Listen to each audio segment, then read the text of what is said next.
Hi guys, so we're going to compare the Itero today to the Trios from yesterday. So I just wanted to see in terms of setup time, the actual handpiece and also the scan quality. So when you turn Itero on, you have a username and password section. Once you go past that, you then want to press new scan. Thankfully, I have my lovely receptionist who's agreed to do this for me. You then have this page that comes up. You just click on plus for the patient, enter the patient's details. So for this, we're just going to make that up. You don't really need too much more information. Then you press add. Once you press add, you can select from the drop down either Invisalign, a cast if you just want to keep that on record. Again, iRecord for the Vivera retainers, or if you want to use it for chairside milling or restorative work. So the standard default one I always go for is Invisalign and iRecord. And then that should be sufficient for Invisalign. You then press this button. You see how long that takes. And that leads you on to then this screen.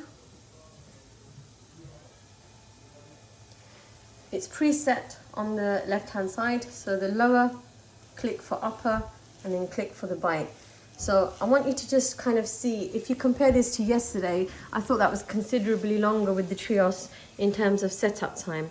So I'm going to pass this on to my colleague so she can video, and then we can video the scan at the same time. Here, if I get you to hold this, and then you're just going to focus on this screen only, yeah? Okay. So with both the Itero and the Trios, we want the teeth to be as dry as possible. So I usually take a 3-in-1.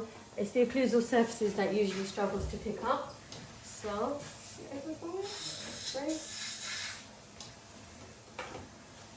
so this is the handpiece itself now. You can see when it's ready, it starts to make that flash. And then you have the buttons either side that you can use, there and there. So when I press this, that will activate it. And now you'll see the image appear in the mouth.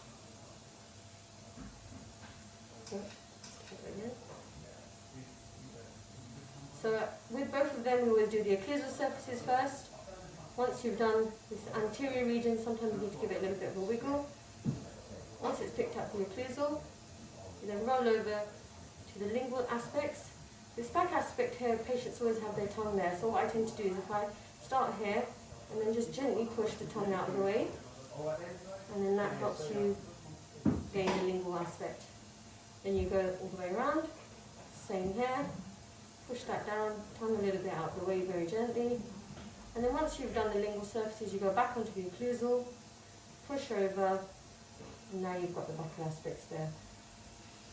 And you keep going, again a little wiggle here just to make sure you haven't missed any bits. On both the Itero and the Trios, you can clean up the image later on, and then it will tell you if you've missed anything. So usually it will shine up blue. So if I now press the button adjacent to the thing, you can move the image around and see if there's anything that's been missed. I would then repeat that for the top, and then I would get the bite. So I'm going to do that just so you can see the whole process from start to end pretty much.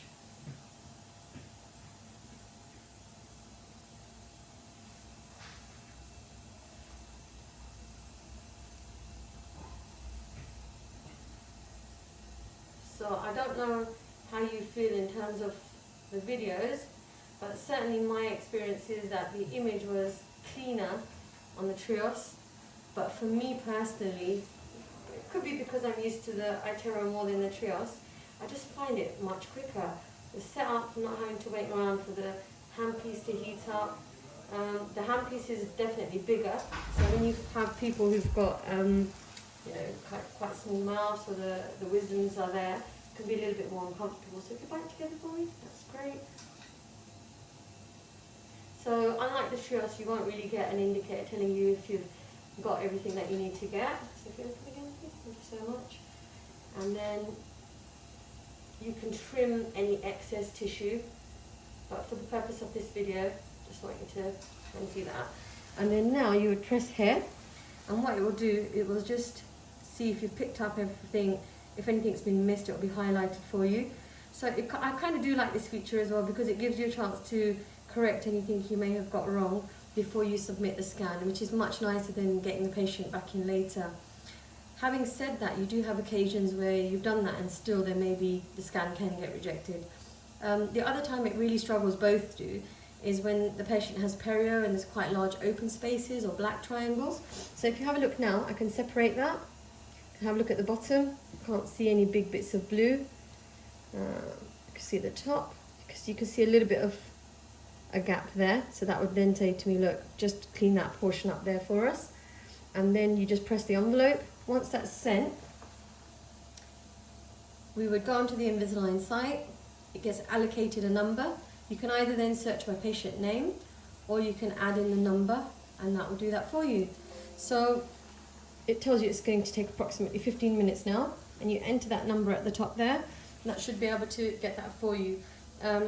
We'll do another video for the restorative process, but I just wanted to show you the actual handle. So that's the handle that goes into the mouth. That's a disposable sleeve, and you have a little window that's cut out there. Obviously, unlike the Trios, this is corded, and the cord is attached to there, but you do have different versions of this attached to the laptop and so on, but I find this one very reliable. The screen is a nice decent size, and I tend to find that unless you bring the screen forward, it can really cause some neck trouble, but otherwise I really do like this bit of kit. Great, thank you very much.